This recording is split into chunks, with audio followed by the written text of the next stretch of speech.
and welcome back to another episode. You guys getting tired of me saying that yet? I don't care. I'm stoked that you guys are listening, getting some listens on YouTube.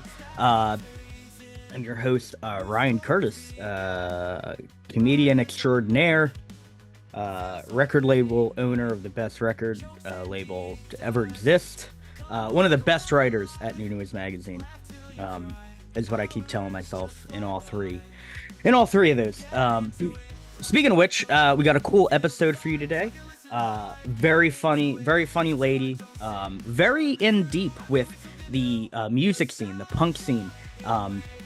And I'm stoked I finally get to interview her. I met her last year at Fest, and this year we're both on Fest. It's awesome. She's super funny, super personable, super nice, and I couldn't have asked for a better guest. A little promo stuff. Stuff on the Overcaffeinated Record Store. We have new stuff. We have pre-order for the Punk Cellist, his full-length album. We have about 100 copies of his vinyl. They're about half sold out, so definitely get some before they go. Also, the Craig Shea cassette, Sadly Yes, is on sale. You can get that for $8. There's only a few left. It comes with a cool cozy.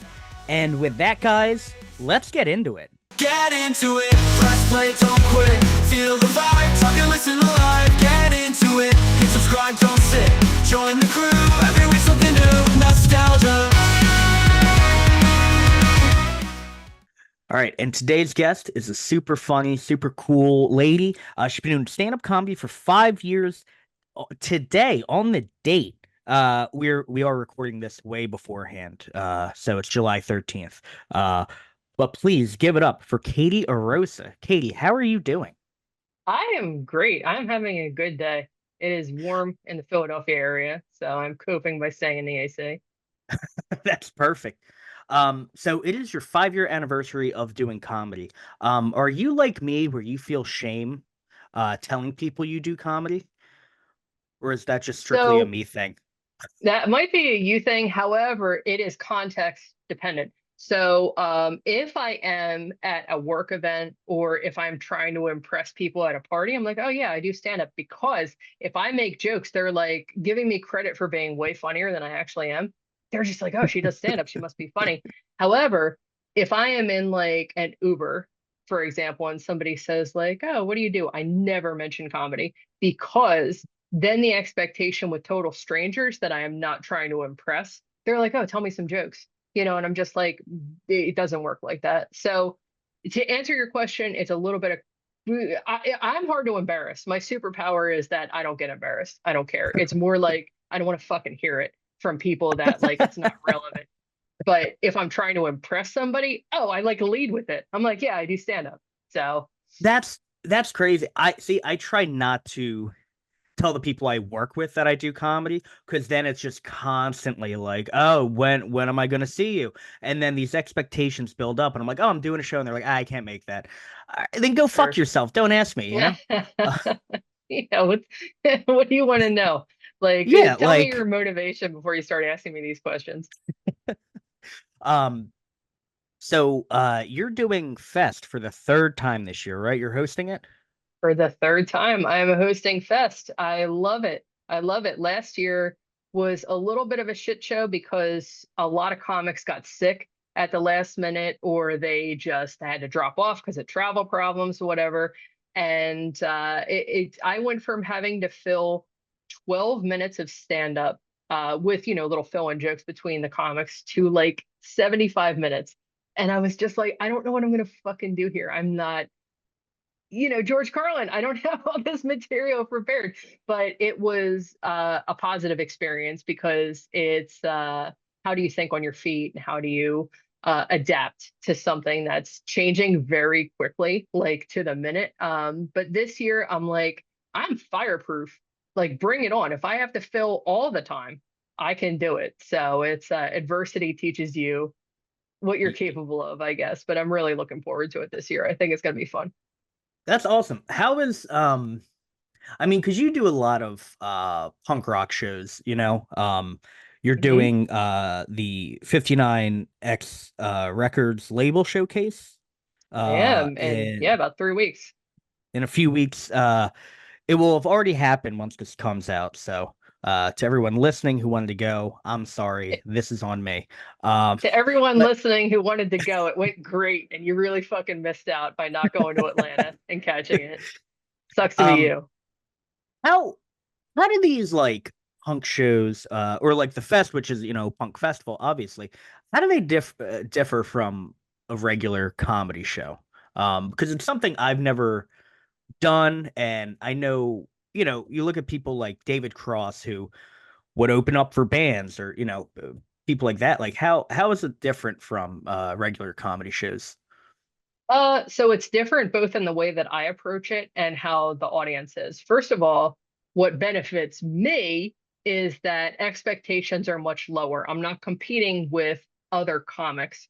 I am like, my function there is to be like, hey, I'm here just to fill a little bit of time, intro the bands, just kind of like get your energy up, get you stoked, like, oh, this next band is one of my favorite bands.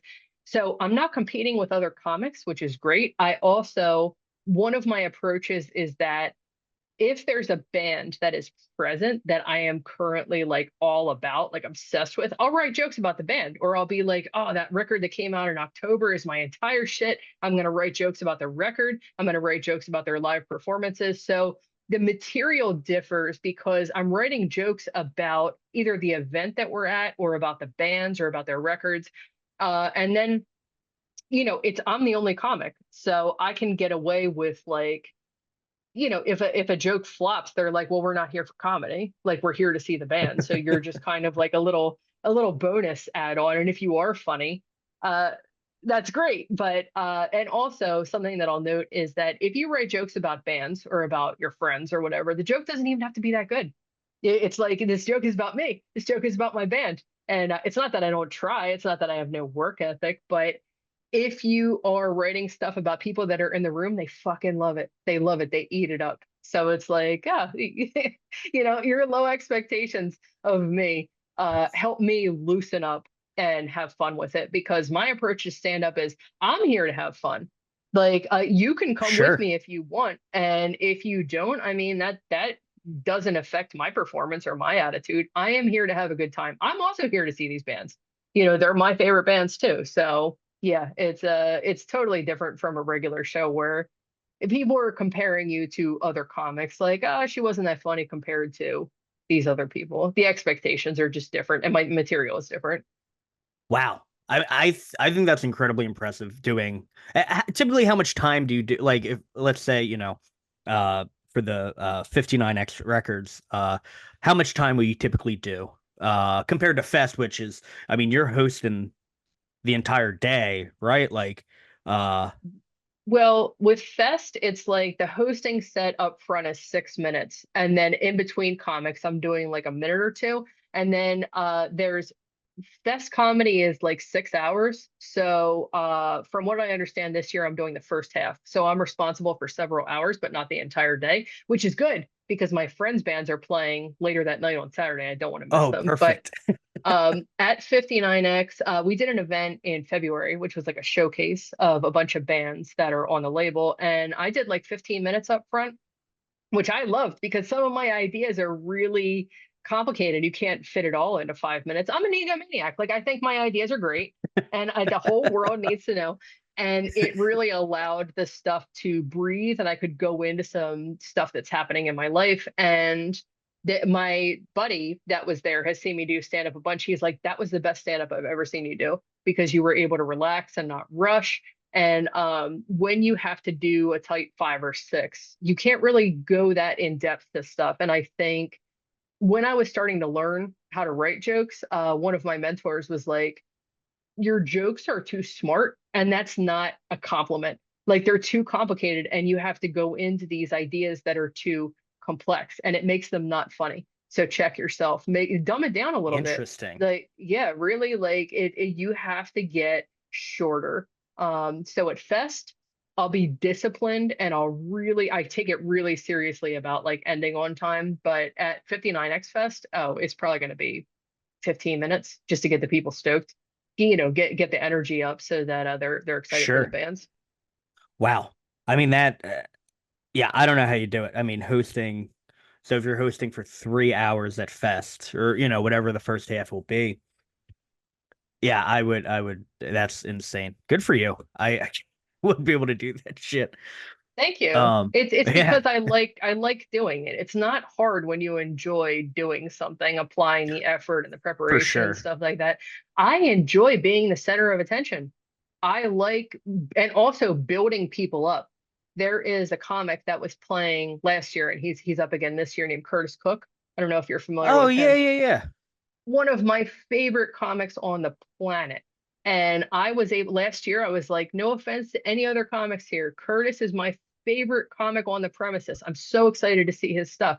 And if somebody flops and you have to get the room back up, get them to forgive the person a little bit, or like, get the people stoked again. I really exploited the first year that the Philadelphia Phillies were in the World Series. I was like, oh, go Phils, just get the Sure, energy yeah. back up. So being able to manipulate the crowd into being in a happy, positive mood. I think I'm a happy, positive person. So I enjoy doing it. I enjoy being like, hey, let's go have a good time. So it's not, I don't want to say I don't take it seriously and I don't prepare. I do, but it's more like, let's just stay loose and have fun with this. But it's more time that people are paying attention to me. I think my shit is great. So everybody Hell should yeah. you know, Everyone go to Fest and just watch her set. Walk out for everyone else. That's what I 2:30 would do. Saturday and Sunday. Yeah, show up. Hell yeah. Show up for 6 minutes and then bail. Um, so you work a lot with bands, and you run Solid Friend, which you're working with the two bands, the Carolyn and Tired Radio. Can you talk a bit about that? Sure. I mean, the that is something that I just kind of accidentally fell into. Solid Friend as an LLC existed before I got engaged with these bands because I was going to freelance. I'm a technical writer at my day job and I was going to freelance. So this company required you have an LLC. I set it up and then I was like, I have this name, Solid Friend, because I had a friend a long time ago. Their mom was like, Katie is a rock solid friend. You need to hold on to her and really like treat her well. And I was like, all right, I can exploit that for branding. But that was something, the Carolyn was initially what I got on board with. And that was something we've been collaborating just ad hoc as friends for like the last 2 years. And they were finally like, hey, we want you to manage us. And I said, sure. These are like my greatest friends. So it was like any opportunity to collaborate with you is a bonus. And then Tired Radio was shortly after this, but it was born out of these are my favorite bands in the world. Every other band can just stop existing and I'd be fine. And then also after I was into those bands, these got to be Tired Radio and the Carolyn, just my greatest, closest friends. And it was just, this is less of a profit turning business. Punk is not profitable, regardless of who you No. are. It's about let's do projects. I was always into doing projects. I went to film school specifically because I liked making movies. I like getting together with my friends on a Saturday and be like, let's make something funny. So it's really just an opportunity to do projects with my buddies and then see if we can further their goals with I was joking with somebody at work. All of my hobbies are effort intensive. I don't know how to relax. So it's like, how would you like to spend your spare time? Let's write pitches for endorsements or like let's design cover art. Like I don't know how to just chill out and watch TV. I always have to be doing something. So this is a productive use of my time and it's an excuse to spend time with my friends. Yeah, I mean, I get it. My girlfriend's the same way where she's like, I don't know how you can nap on a Saturday. I'm like, oh, it's very easy. I just shut my eyes and I go the fuck to bed. I don't know what what's smoke a bowl, just chill the fuck out. Right. But Energy like economy. yeah. But like so when you're managing these bands, like what exactly are you doing? Are you getting shows for them? Are you helping them kind of like with record production or whatever? Yeah, what is like that? I'm curious what that entails. Because Sal, I mean, Sure. it seems very cool, the whole thing. I've been following it on Instagram for a while. That's a plug. Everyone follow Solid Yeah, Friend if on I Instagram. solid dot friend underscore, because for some reason solid friend one word was taken. I have no idea why. But yeah, as far as what it entails, the nice thing about the Caroline and Tired Radio is that um the Andrew from the Carolyn and Tony from Tired Radio are kind of very self-sustaining. These are people that are really driving the ship because they were doing it on their own for so long, and they still are. I am almost more a support player. So it's like, hey, do you want to try to get this endorsement for this thing? Or do you want, if you're booking a tour, I can network for you and try to get you a venue for this city. And both of them went on tour in April and May. So the Carolyn was the end of April and Tired Radio was mid-May. And I think actually one of my primary value adds for them is that they both toured in the geographic region of where I live, outside of Philadelphia. And I was able to show up to a bunch of the shows. So it's just like morale boost or, hey, can I run to the store for you? Or while you are playing, at your last song, I'll run back to the merch booth and run merch for you just so that there's somebody there. Because right after the show, like, I don't know how often you go to shows, but if you're like, man, that band fucked, that was awesome. I gotta get a shirt. If you go to the merch booth right afterward and they're just kind of doing it on their own, somebody is probably not going to be there. They're loading Yeah. out. So I'll run to merch and just be like, hey, let's make sure somebody's there to give somebody a shirt if they want to throw money at you. But yeah, I was able to go out to like no, 6 or 7 different cities with both of them, and just kind of Okay. run support. And what do we do? Pittsburgh, Boston, Richmond, Philly, New York. I feel like there was one more, but it's an excuse to travel for me and it's extra support for them. So, just helping them book venues, and these relationships are still fairly new. So that both of them are kind of lying low right now, which means my summer is fairly open. So I've just kind of been pursuing my own things. But it's fun. It's fun. It's like this is an excuse. I'm a road dog. I like going out and driving to faraway places. So it's just as self-serving for me. Hey, let's go to Sure, yeah. Pittsburgh for the day, or like I like New York City. Let's go to New York City. But it's just like I said, both of them are pretty autonomous in terms of taking care of the day-to-day stuff and writing the records and playing the shows. For So sure.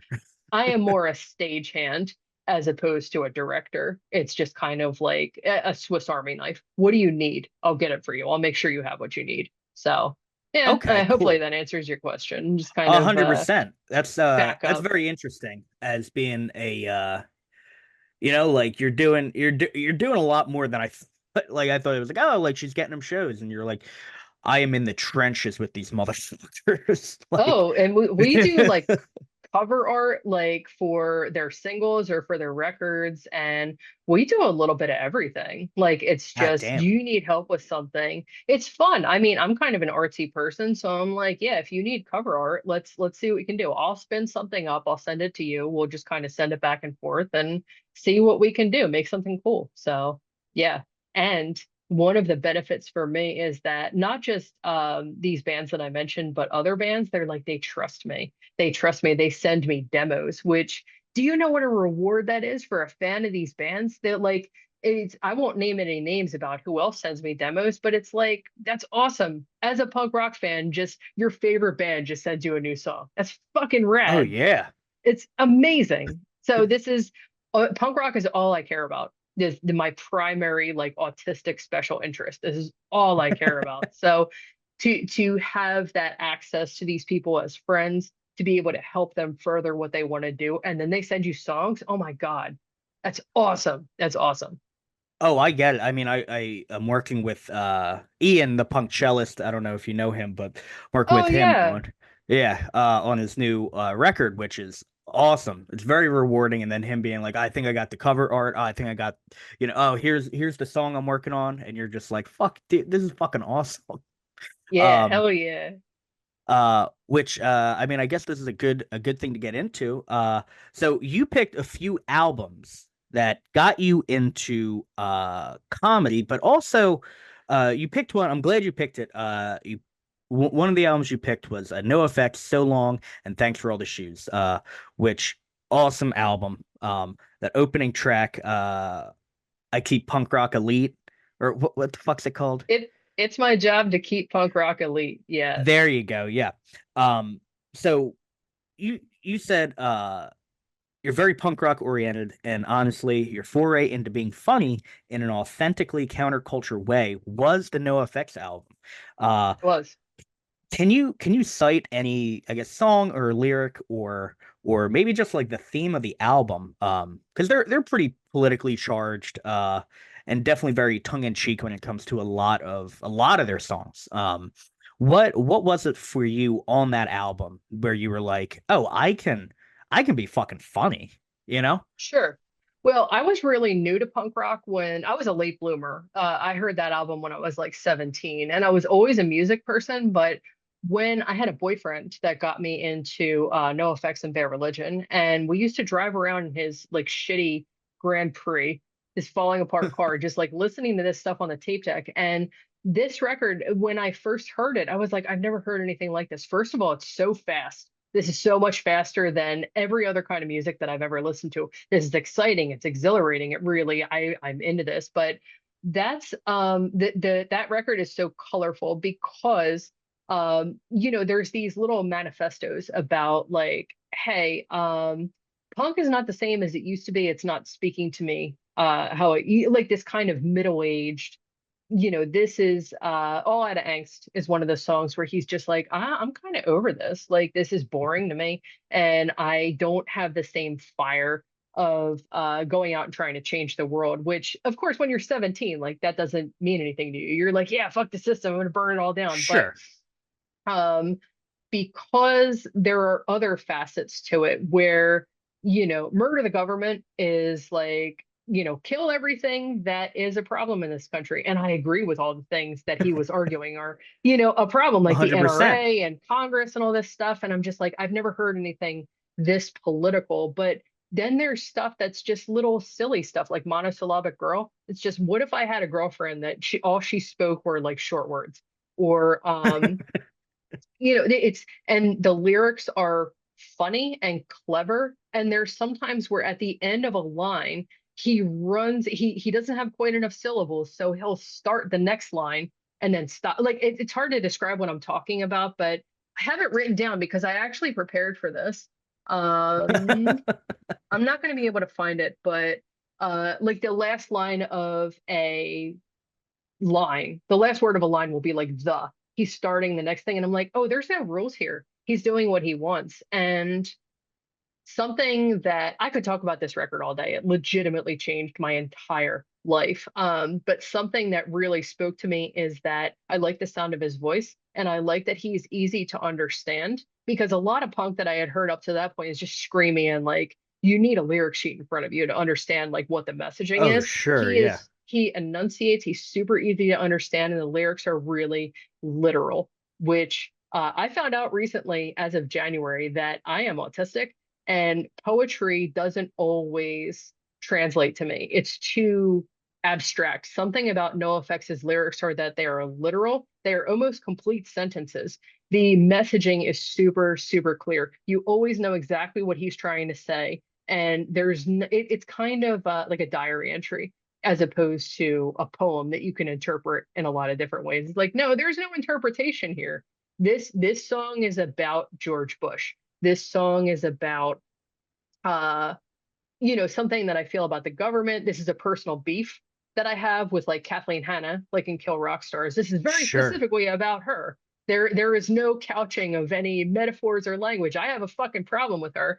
But then at the end of the record, there's a song called Falling in Love, which is a fantasy about what would it be like to be with your romantic partner, and this plane that we're on is falling out of the sky. We're about to die, and I'm with you. And how do we spend our like last moments together? So that Sure. combination of This is very overtly political. It's super fast.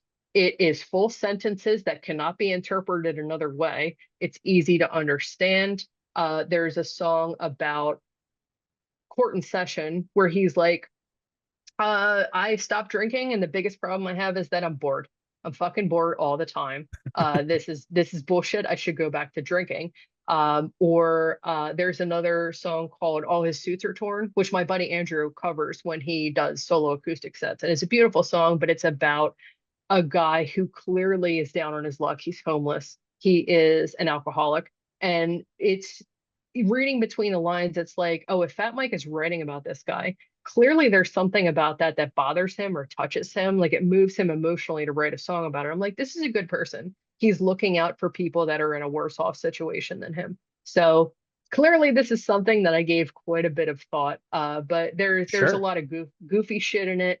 It's funny, it's political, it's literal. There's little one-offs about what would it be like to die with your romantic partner in a plane crash, or what would it be like to have a girlfriend who only speaks in one word increments. So because it's so rich with all of those things, I was like, this is inspiring to me. Nothing is out of reach. I can do anything with this. And you can Sure. be funny and political and lighthearted and also talk about specific things in ways that cannot be misinterpreted, which is a lot how my comedy is. It's just like, no, I'm gonna there's no mistaking what this is about. Like I'm very straightforward, um, Yeah. which I think makes people trust me too, and that it's a good faith effort. I'm not shitting on anybody really. Sure. But if there are ideas that I disagree with, like political ideas or, you know, right wing nuts or something like that, like I can be Yeah. frank about that too. So I'll shut up now because Sure. I can talk about that No. record for fucking ever. No, that's perfect. I think I mean you touched on it perfectly. Like it's authentic, right? Sure. And punk rock is that like almost like a fearless thing. Not fearless, like I'm a big pussy, but like it's a fearless it's kind of a fearless thing to be like, "Hey, I fucking hate this," and really pointing it out and not cowering behind words or anything. Yeah, no, it's very straightforward. And that's perfect because you picked I mean just three comedy albums from three of the best comedians. Um Chris Rock's Bring the Pain, Bill Burr's Oh yeah. You People Are All the Same, and Louis C.K.'s Chewed Up. And they got you excited to do stand up. Tell me, Chris Rock, Bill Burr, Louis C.K., who is the most punk rock out of all of them?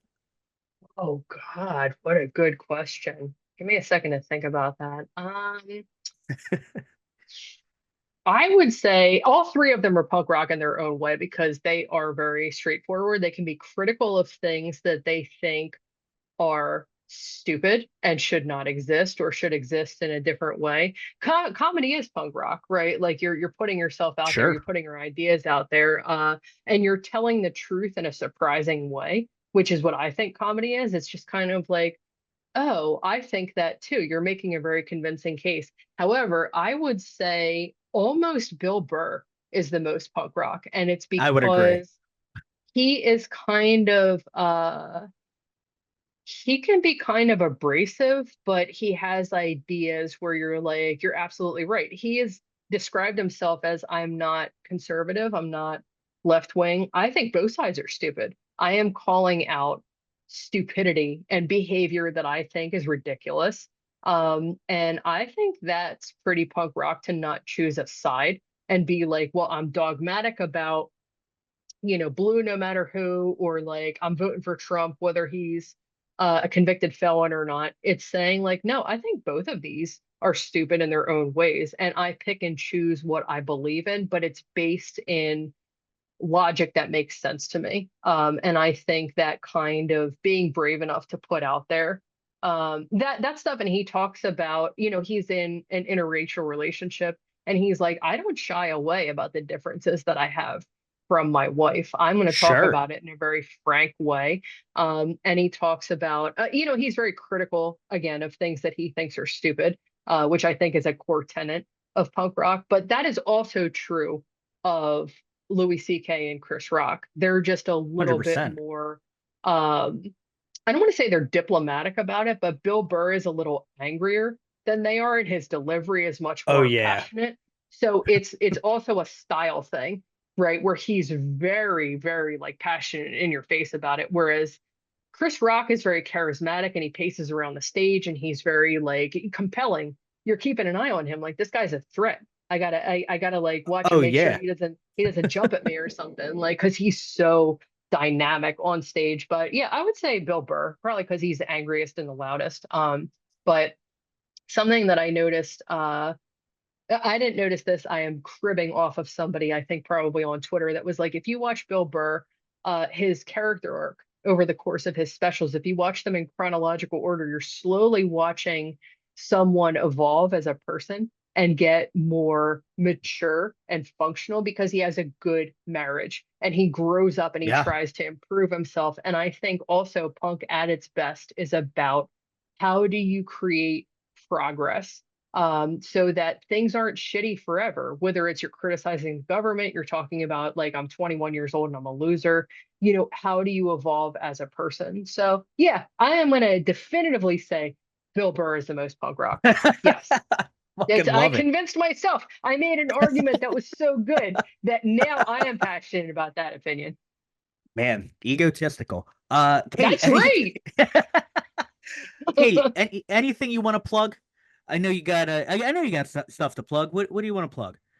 What do I want to plug? So I'm doing 59X Fest in a couple of weeks, which that'll be before this podcast episode comes out. So hopefully if you didn't get your ass to Atlanta, you didn't get to see my brilliant stand-up and all the amazing bands that are playing. But I will be at Fest. My hosting sets are Saturday and Sunday at 2:30. You should definitely come. And then you know what? I'm also gonna plug the Carolyn. They're playing on Friday night at like 1 in the morning and How Bizarre at Fest. You should go see them. You should go see Tired Radio. I think they're playing at Vecinos on Saturday night. And also my other buddies, Seagulls, are playing on Saturday night also at the Palomino in the backyard. So you know what? I'm plugging not just myself, these other bands that are either friends or that I have a stake in their sets going well. Other than that, I am just kind of hitting a bunch of mics, trying to get set together. I'm trying to do a show that's not confirmed yet in Atlantic City in September. But after the Okay, people that I perfect. send this podcast list, this link to this podcast, I'll be like, you should come with me. Let's road trip up to Atlantic City. But that is to be confirmed, so I don't want to say too much. But yeah, and then the Carolyn and Tired Radio both have new records coming out next year, and I've heard both of them, and they're fucking stellar. These are amazing bands, and they just keep getting better and better. And I think everybody in the world should hear them, so that everybody can be as big of a fan as I am. Perfect. Everyone, you heard her. Get your ass to Fest. Go check out the Carolyn and Tired Radio, and possibly in September, get your ass to Atlantic City. I That's think right. it's pretty dope. I think that was an awesome interview. Thank you so much, Katie. I appreciate it. Thank you for having me. This was a good time. I love talking about myself. Of course. We'll have you on again. Cool. Thanks. Thanks. Get into it, press play, don't quit. Feel the vibe, talk and listen live. Get into it, hit subscribe, don't sit. Join the crew, every week something new. Nostalgia. Guys, thank you so much for listening to my podcast. If you listen to it weekly, if this is your first time listening, I'm very appreciative. Please go follow Katie Arrosa. She's one of the she's just very funny. She's very straightforward and very fucking punk rock, which I love. I love that. She's one of the few punk comedians I know, which is very cool. We'll both be playing Fest, opening up for Chris Gethard, Neil Rubenstein, and many others. Well, I'll be opening up for them. She will be hosting the entire night and crushing it. So if you haven't got your tickets yet, I don't think you can, but please try to sneak into the comedy show, do that. And yeah, guys, with that, we'll catch you next week.